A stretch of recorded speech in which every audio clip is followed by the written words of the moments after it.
Jadi ini sebenarnya bagian dari hukum ketiga, tapi nanti kita bahasnya hukum kedua. Nah, jadi orang yang mendengar ajaran Mose atau Musa akan bertanya, siapa Tuhan yang mengutusmu? Nah, intinya begitu. Lalu aku harus mengatakan apa kepada mereka gitu ya. Jadi dia tanya, Mah Omar Alehem, apa yang harus aku katakan kepada mereka? Nah, terus di ini ya 14, Elohim berkata, wa yomar Elohim el Mose kepada Mose, Ehyeh aser Ehyeh. Nah, Ehyeh ini kan ada alef di depan. Alef ini artinya aku. Jadi aku Ehyeh aser aku Ehyeh. Kalau terjemahan El Sadik saya terjemahkan akulah hayah, sesungguhnya ya aser ini akulah hayah gitu ya.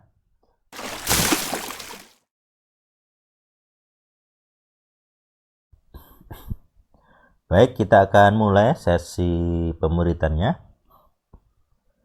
Salam alaikum, salam bagi kita semua, rekan-rekan anggota El Sadik dan tim-tim El Sadik, serta para pemirsa, para penonton di channel El Sadik juga podcast ya.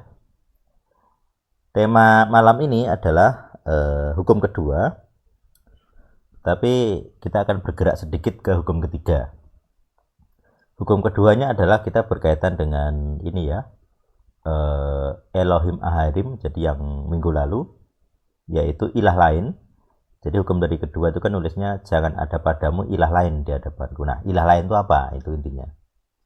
Nah, kita pada sesi ini akan membedakan antara Tuhan yang kita kenal, kita sembah, terus dengan ilah lain. Secara khusus dari namanya. Jadi kita membedakan Tuhan-Tuhan lain, ilah-ilah lain dari namanya. Jadi kita akan memakai sumber-sumber asli dari umat masing-masing gitu ya, terkait dengan nama ini. Supaya apa? Supaya kita otentik, jujur dengan sumbernya, dan tidak bias. Kita tidak melakukan penafsiran sendiri, tapi kita menggunakan sumber-sumber dari mereka sendiri.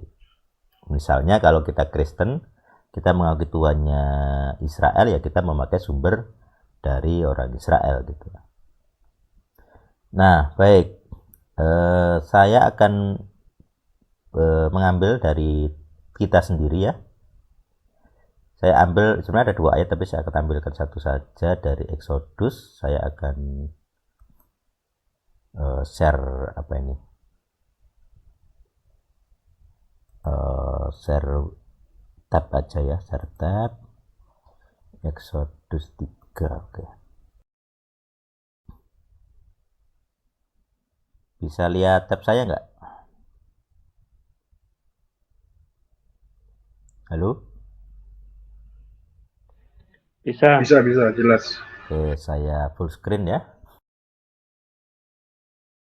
Nah, di sini Exodus 3 ini satu pasal saya tampilkan. Nah, jadi di sini ini ya, tentang nama di sini ya. Jadi di ayat 13 dulu kayaknya ya, ayat 13. Wa yomar Mose, ini ya. Mose berkata, ha Elohim, El kepada ha Elohim the God. Jadi dia berkata kepada Elohim itu yang di situ. Hinah itu kayak lihatlah, atau kalau suppose itu Inggrisnya ya, tapi kalau di Indonesia biasanya terjemahnya lihatlah atau perhatikanlah gitu ya kira-kira. Anokiba, jadi aku datang. Jadi atau ini bisa hinah itu bisa apabila ya. Apabila aku datang el Bani Israel kepada Bani Israel, wa amarti, aku akan berkata apa kepada mereka, Elohim, Elohe ya. Jadi kalau ada akhiran ini apa ini, yot ini biasanya kata sambung ya. Elohe apotechem. Jadi ilah bapak-bapak mereka. Bapak-bapak kalian, kem ya. Yor. Selahani telah mengirimku kepadamu, mereka akan berkata kepadaku ya, Mahsemo, siapa namanya? Nah ini. Jadi ini sebenarnya bagian dari hukum ketiga, tapi nanti kita bahasnya hukum kedua. Nah, jadi orang yang mendengar ajaran Mose atau Musa akan bertanya, siapa Tuhan yang mengutusmu? Nah, intinya begitu. Lalu aku harus mengatakan apa kepada mereka gitu ya. Jadi dia tanya, Mah Omar Alehem, apa yang harus aku katakan kepada mereka? Nah, terus di ini ya 14, Elohim berkata, wa yomar Elohim el Mose kepada Mose, Ehyeh asar Ehyeh. Nah, Ehyeh ini kan ada alef di depan. Alef ini artinya aku. Jadi aku Ehyeh, asar aku Ehyeh. Kalau terjemahan El Sadik saya terjemahkan akulah hayah, sesungguhnya ya asar ini akulah hayah gitu ya. Wayomer, terus dia berkata, beginilah kamu katakan kepada Bani Israel, Ehyeh salahani la alehem. Jadi Ehyeh telah mengutusku kepadamu. Itu nama yang dia nyebut sendiri. Jadi dia menyebut dirinya Ehyeh gitu ya, akulah hayah. Tetapi ketika dia menyuruh orang lain menyebut dia menggunakan nama YHWH ini, Yahuwah ini atau Yehuwah ini. Jadi kalau dia menyebut dirinya sendiri akulah hayah, tapi kalau orang lain menyebut dirinya Yahuwah gitu. Kira-kira berarti dialah yang hidup, dialah. Jadi kalau YH, zat itu di depan itu kan dia lelaki ya. Hawa, dialah kehidupan, kira-kira begitu. Jadi Yahuwah itu kalau direkonstruksi salah satu versinya adalah Yod Hawah gitu ya. Dialah kehidupan. Gitu. Jadi ini perlu kita camkan jadi apa? Karena kita nanti akan belajar etimologi ya. Jadi arti dari nama Yahuwah singkatnya adalah dialah kehidupan. Itu satu, itu poin penting. Jadi ini nanti melengkapi, jadi ada dua versi rekonstruksi ya. Versi rekonstruksi pertama adalah rekonstruksi dari kalimat utuh, yaitu Yod Hawah gitu ya.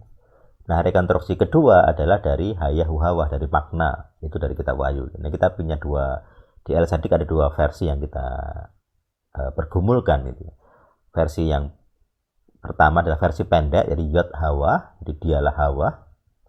Itu jadi Yahuwah itu ya. Terus versi yang kedua dipanjangkan, Hayah plus Hawah, di apa istilahnya? Dijabarkan semuanya. Nah, singkatnya adalah Yod Hawah ini, jadi dialah Hawah, dialah kehidupan. Itu poin satu. Poin penting di dalam ayat ini, ayat 15 adalah Tuhan yang menyebut dirinya Ehyeh itu ingin kita menyebutnya Yahuwah gitu. Jadi dia menyebut dirinya Hayah, tapi kita tidak bisa menyebutnya Hayah karena kata Hayah itu tidak bisa dipakai untuk manusia. Orang Yahudi tidak akan berani pakai nama Hayah, pakai sebutan Hayah tidak berani. Selalu ada penggantinya gitu. Nah, makanya ketika Yesus menyebut dirinya Ego Eimi, itu kan sama dengan Ehyeh ini gitu. Tidak ada di dalam grammar, itu tidak ada orang berani nyebut I am gitu, who I am itu tidak ada. Tapi Yesus memakai itu, nah itu kan hujat gitu loh, makanya dia dianggap penghujat. Karena menyamakan dia dengan Tuhan. Kan tidak ada yang berani nyebut Hayah selain Yesus gitu loh. Tidak ada manusia yang boleh nyebut ajaran Farisi seperti itu. Nah dia nyebut gitu loh. Makanya kita juga tidak boleh nyebut sebenarnya. Maka kita menyebut pihak ketiganya. Dialah, jadi yodnya itu. Dialah Hawah, dialah kehidupan. Ini penting, dialah kehidupan. Nah ini perhatikan dulu ya. Sekarang saya akan share tab lain. Jadi saya akan share satu draft apa istilahnya ini ya, rangkuman gitu ya.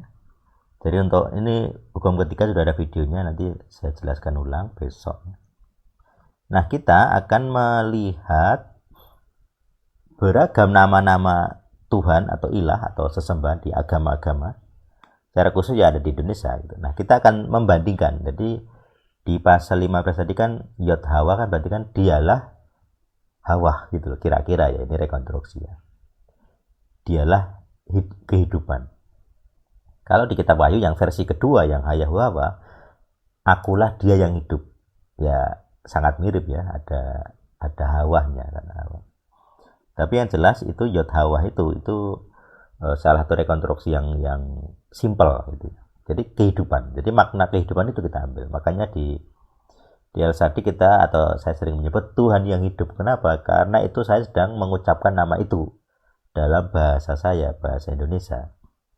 Saya tidak perlu mengucapkan bunyi originalnya, tapi saya mengucapkan maknanya. Gitu. Itu pentingnya. Nah, kita akan mempelajari nama-nama ilah di Indonesia. Misalnya dari agama Islam, nama Allah atau Allah itu dari As-Syariah. Gitu. Di sini saya menggunakan ini silakan linknya dibaca sendiri ya. Nah, jadi dia fokus ke kata ibadah, diambil dari kata ini. Al-ilah. Diibadahi. Artinya yang ini sosok subjek ya, yang memiliki sifat berhak diibadahi atas seluruh makhluk. Nah, lain lagi adalah maknanya adalah dialah yang diibadahi atau ditaati. Maka kalau nggak salah orang Islam, artinya Islam itu kan tunduk, gitu. Tunduk kepada sesuatu yang diibadahi atau ditaati, Tuhan dan hamba, kira-kira begitu ya. Oke, jadi satu poinnya apa? Secara makna dari kata Allah atau Allah itu tidak ada kata makna kehidupan, sama sekali tidak ada. Nah, di NU ada yang disebut Asmaul Husna, atau mungkin dari golongan lain juga ada yang disebut namanya kehidupan sebenarnya di 99 nama itu ya. Tapi ini bukan nama ya, ini gelar gitu kalau kita cari. Nah ini Hayu, mana Hayu?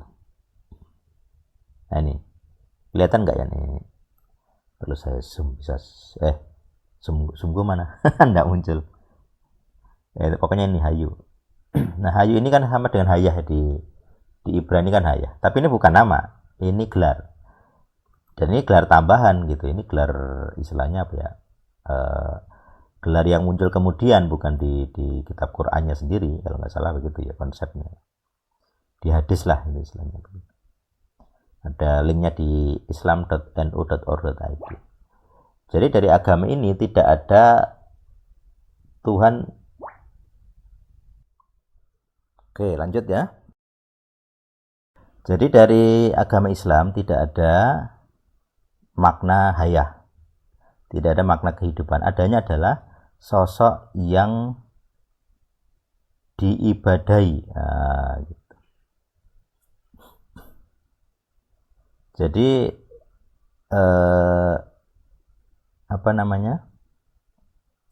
yang jelas dari agama Islam kita berbeda Tuhan, berbeda makna nama Tuhan.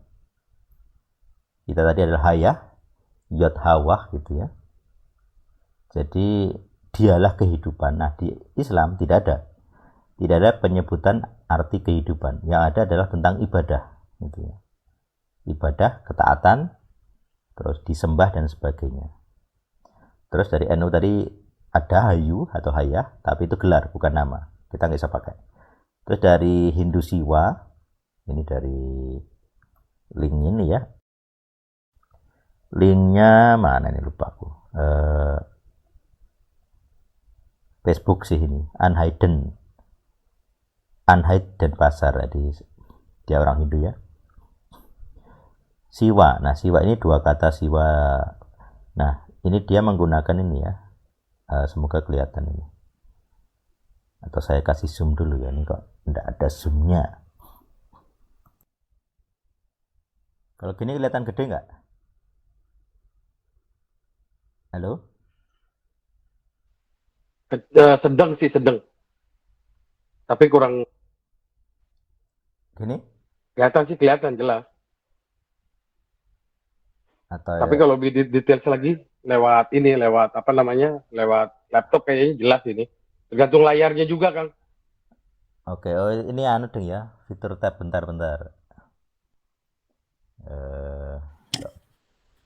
Apa tadi? Soalnya ini zoomnya zoom OS ya, bukan zoom browser. Ini harus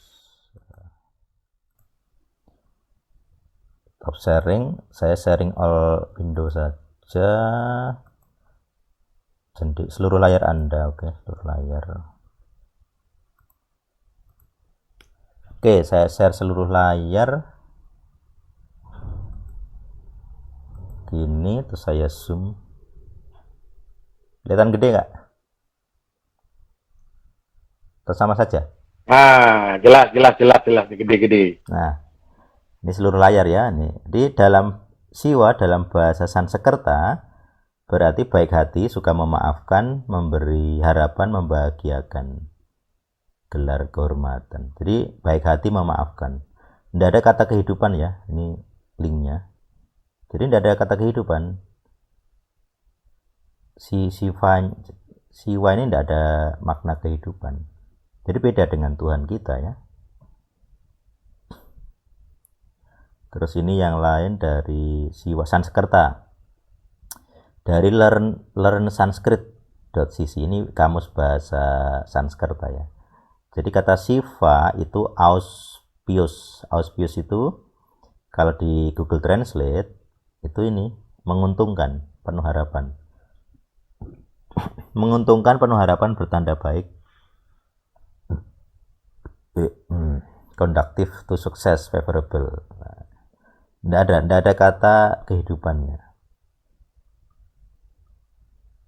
Nah, ini ke Om. Ini Om ini Om Namah Shivaya. Jadi di sini tadi kan ada Om nama ya, Shivaya. Nah, kata Om itu diakui di Hindu dan Buddha. The origin of sacred syllable Om. Nah, syllable itu sound. Om is the sound of the universe. Om itu suara alam semesta. Nah, jadi Om itu fokus ke suara, vibrational sound of the force behind all creation, suara alam semesta, gitu. Makanya di beberapa, aku nggak tahu apakah ini kejawen yang benar atau tidak ya, maksudnya karena mereka punya banyak versi. Ada yang bilang itu getaran, jadi ketuhanan itu getaran. Nah, itu sebenarnya konsep Hindu, gitu ya. Om ini the sound of universe, sacred syllable. Tidak ada makna kehidupan di sini. Dia fokus ke suara. Makanya kalau ada orang Kristen, dia fokus ke suara Tuhan, termasuk karismatik yang bilang nengking. Jadi menganggap semakin tinggi volume suara, makin berkuasa. Nah, itu campur ini kira-kira ya. Konsep Hindu itu. Jadi Hindu dan karismatik kok satu aliran. Ya, tuh. Makanya dia fokus ke ini, chanted. Chant itu kan mengucapkan ya. Chanting, mengucapkan. Terus kata Brahman. Jadi Brahman itu ini dari Hindupedia ya. Cannot exactly define, sulit didefinisikan. Mereka aja sulit mendefinisikan. Tapi itu hanya ini apa ini? Oh, ini mungkin. Nah, ini saya bandingkan Brahman itu dengan Kabbalah. Jadi kalian-kalian yang kenal Kabbalah, yang sok Jewish Indonesia, sok Jewish ini. Orang Indonesia sok Yahudi. Dia akan mengajarkan Ein Sof, unlimited, infinite. Nah, kata infinite itu sama dengan Brahman. The Supreme Brahman is infinite, tidak terbatas. The condition Brahman is infinite. Jadi dia fokusnya infinite. Kabbalah sama dengan Brahman ini. Konsep Ein Sof, jadi sosok ketuhanan di dalam Kabbalah itu kan Ein Sof, tidak terbatas.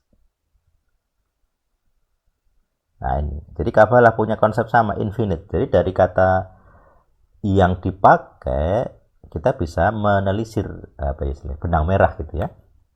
Makanya kita di El-Sadik tidak bisa menganut Kabbalah secara khusus ajaran-ajaran tambahan ini gitu ya, karena tidak ada. Dan ketuhanan apalagi, karena dia menggunakan konsep orang India, infinite, Brahman. Jadi kita tidak bisa pakai. Ini bukan ajaran asli, Torah itu tidak ada, infinite itu tidak ada.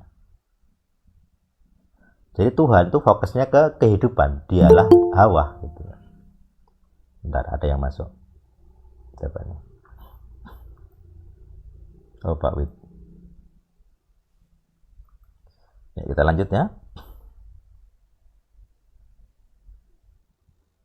Jadi saya ulangi, dari Brahman itu infinite, dari Kabbalah itu Ein Sof itu infinite. Dia memakai kata infinite, sama persis. Ini, this is what is called the Or Ein Sof, cahaya yang tidak terbatas, infinite light. Kenapa orang Yahudi Rabbinik yang Kabbalah itu menyukai infinite light daripada dialah kehidupan? Nah itu, dia sedang memperkenalkan Tuhan lain. Tuhannya orang India gitu. Makanya kita tidak bisa pakai di Al-Sadi. Itu bukan ajaran Torah, bukan ajaran Moshe. Kemudian di Buddha, kata Buddha sendiri itu kalau di nku.edu gitu ya, Buddhism, dia mengartikannya awake, enlightened. Awake itu kan terbangun bisa, tercerahkan bisa. Di enlightened itu kan tercerahkan, like cahaya ya, tercerahkan. Jadi orang yang menemukan jalan dharma. Tidak ada kehidupan di sini. Jalan dharma. Aku tidak melihat satupun kata kehidupan di sini. Terus Wisnu artinya pervading. Pervading person, orang yang all pervasive. Ini dari Bhagavad Gita langsung ya, source pura bhakti. Bhagavad Gita dan Bhagavatam Tartam gimana bacanya. Pervading itu meliputi, menyerap, merembet, menjala, semerbak. Jadi dia mirip-mirip kayak Om tadi, dia menyelubungi terus mengayomi segala sesuatu, konsepnya begitu. Pervading itu Wisnu. Udah habis ya. Ada lagi nama Tuhan di Indonesia? Ya, kita kembali ke ini ya, ke Tuhan kita, ke Tuhannya Israel. Oke, nah di sini itu tadi, Hayah tadi, Yod Hawah.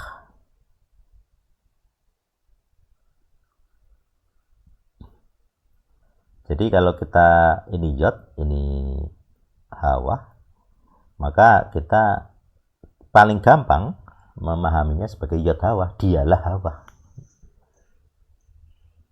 Sama seperti orang-orang secret namer yang salah grammar gitu ya. Yesus, Yod, Yesus, Yod sus. Dialah kuda jantan. Nah kalau di Ibrani, Yod itu memang dia, tapi susnya itu enggak. Jadi kata Yesus itu bukan bahasa Ibrani, jadi tidak bisa pakai grammar Ibrani.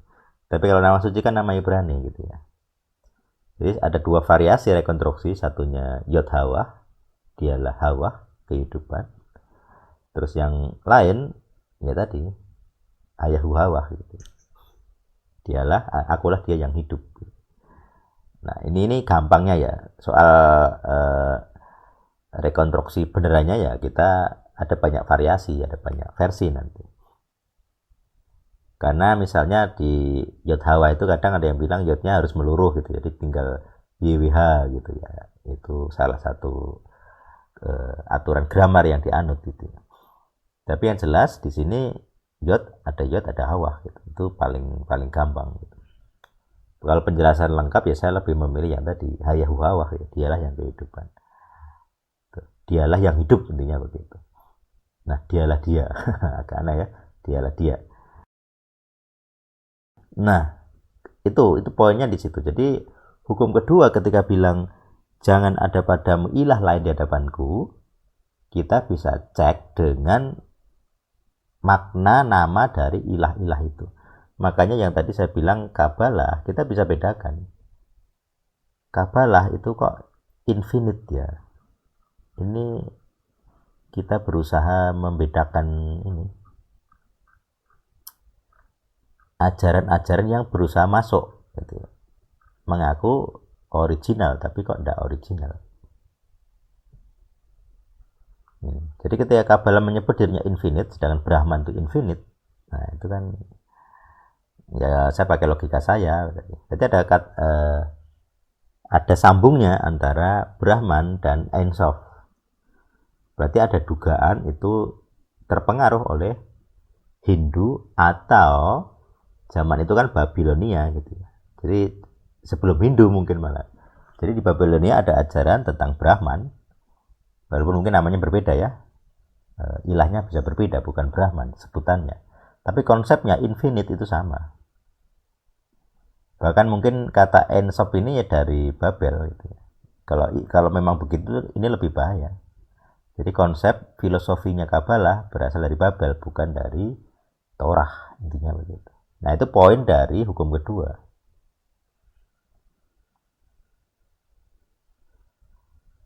Oke, itu. Jadi hukum kedua bilangnya jangan ada padamu ilah lain.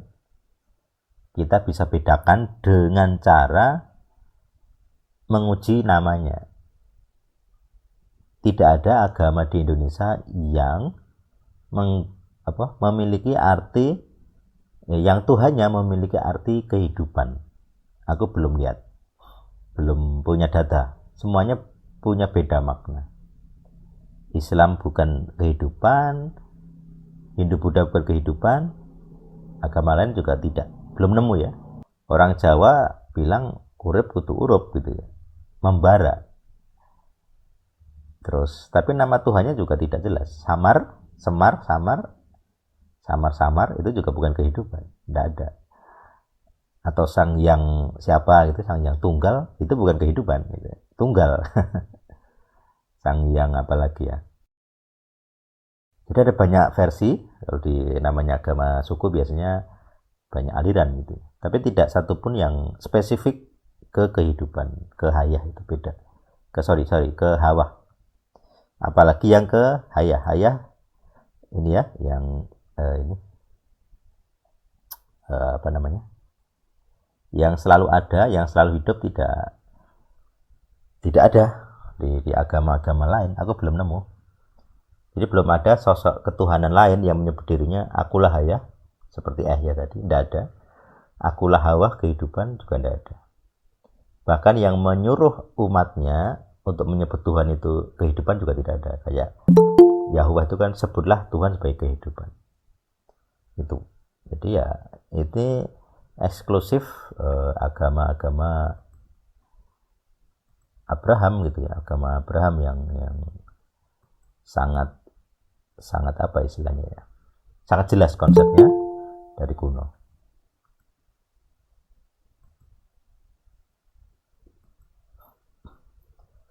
Oke, itu aja ininya, materinya. Silahkan bertanya. Saya tutup dulu sharingnya. Oke, sharing saya tutup. Silahkan bertanya. Kalau ketinggalan nanti tanya aja, nanti saya jelaskan ulang.